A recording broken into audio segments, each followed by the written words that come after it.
আস্তে আস্তে দোলের দিনে সবাই রং নিয়ে সবাই উপস্থিত, আবির নিয়ে উপস্থিত, সবাইকে রং মিশিয়ে রং মেশাতে হবে আর সবার রঙে রং মেশাতে হবে।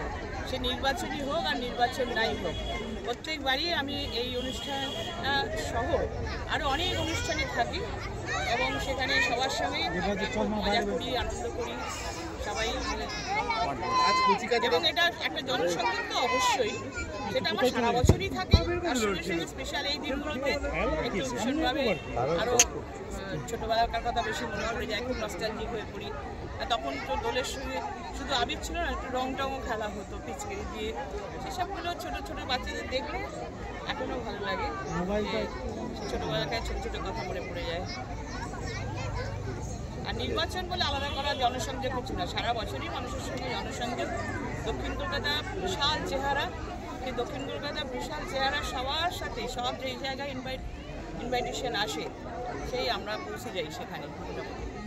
দিদি, যেহেতু নির্বাচন, তাই রঙের এই উৎসবের সঙ্গে নির্বাচনটা প্রচারটাও এসে গেছে। যদিও আপনাদের তৃণমূল কংগ্রেস সব আসনে প্রার্থী ডিক্লেয়ার করে ময়দানে নেমে পড়েছেন, কিন্তু বাকিরা এখন সব আসনে প্রার্থী দিতে পারেনি, কি বলবেন? দিয়ে দেবে, চেষ্টা করছি ভালো প্রার্থী যদি পেয়ে যায়, তাহলে যদি দিতে পারে, তাহলে যদি সিটটা হারাতে পারে, সেই জন্য তো সব দলই চেষ্টা করবে না।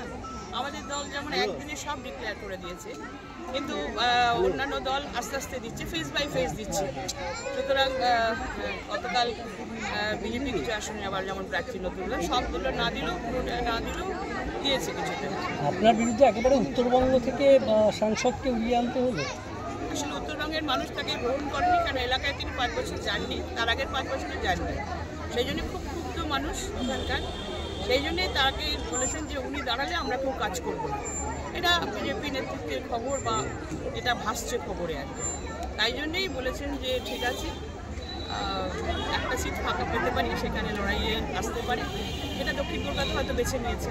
দিদি, গতকালের বিজেপির প্রার্থীতে একটাই চমক, যে একেবারে সন্দেশখালীর আন্দোলনে যুক্ত রেখা পাত্রকে প্রার্থী করে দেওয়া, একদম গ্রামের মহিলা, কি বলবেন? বসিরহাটকে তাদের দল মনে করেছে ও প্রার্থী হলে হয়তো সিটটা ওরা জিততে পারে।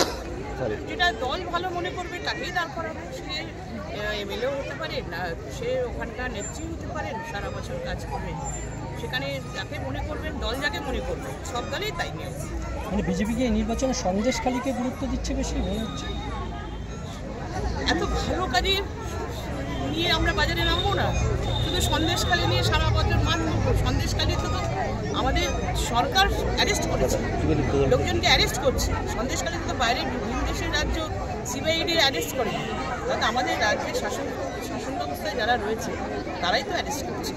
এবং সঠিক বিচার হোক, এটাই আমরা চাইছি।